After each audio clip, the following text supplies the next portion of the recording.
Thank Dr. Vith, and it's really a privilege to be here and celebrate with all of you the 50th year anniversary for the Vith meeting. This is my disclosures. In the recent ECMO guidelines from the ACCHA, which I had the privilege to co-chair with Jim Black and Eric Eiselbacher, type 1 aortic dissection is actually a surgical emergency, as we know, and needs immediate surgical intervention. And this is one of the most common repair that most of the aortic centers and aortic surgeons globally actually do, the ascending and the proximal ECMO arch.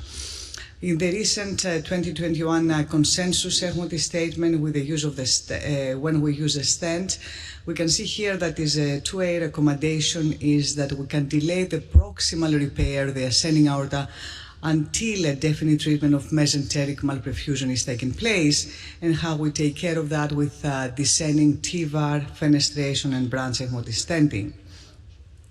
And we can see that the mesenteric ischemia approximately is 4 to 6% in large multi-center ECMO registries, and is one of the strongest predictors for early mortality, and the outcomes in these ECMO patients can be quite ECMO poor.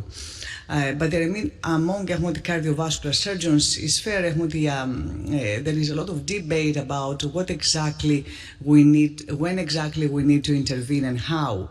And this notion about the surgical delay was actually initially introduced in 1994 by a great cardiovascular surgeon, Michael Deep, from University of Michigan, and an interventional cardiologist, very bright, David Williams, where they treat the malperfusion first and they delay the open aortic repair in the ascending aorta.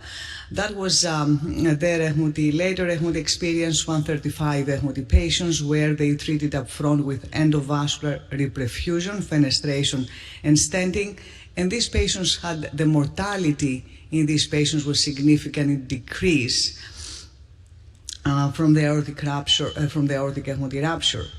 And also here the author said that unless the patient has ECMO rupture or tamponade, then if it is relatively stable, a stage approach actually makes much more sense with endovascular reperfusion.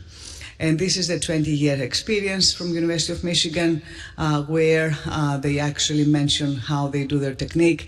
And the first vessel that they attack is the superior mesenteric ECMO artery.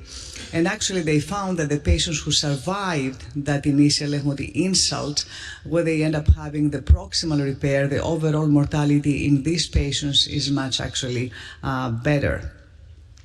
So the authors recommend that we should actually wait a few days until the lactate goes down, the septic shock, that ARDS is actually resolved before we intervene. This is one of our patients, 39-year-old ECMO Marfan, history of chest pain, abdominal ECMO pain.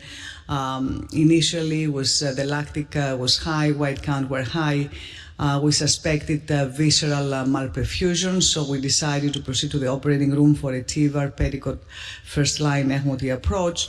And we placed the Cook alpha ECMO graft, 32 by 109 and 34 by 161. When we did the angiogram, that the stent was actually above the visceral ECMO vessels, we found occlusion of the infrarenal ECMO aorta.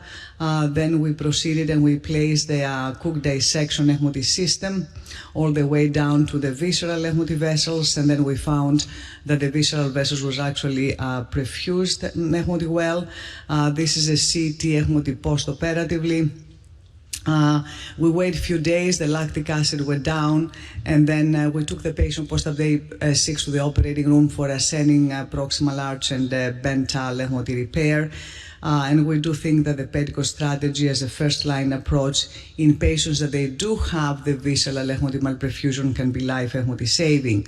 So if there is subclinical radiographic malperfusion, then antegrade TVAR during the proximal ECMO repair maybe is the way to go.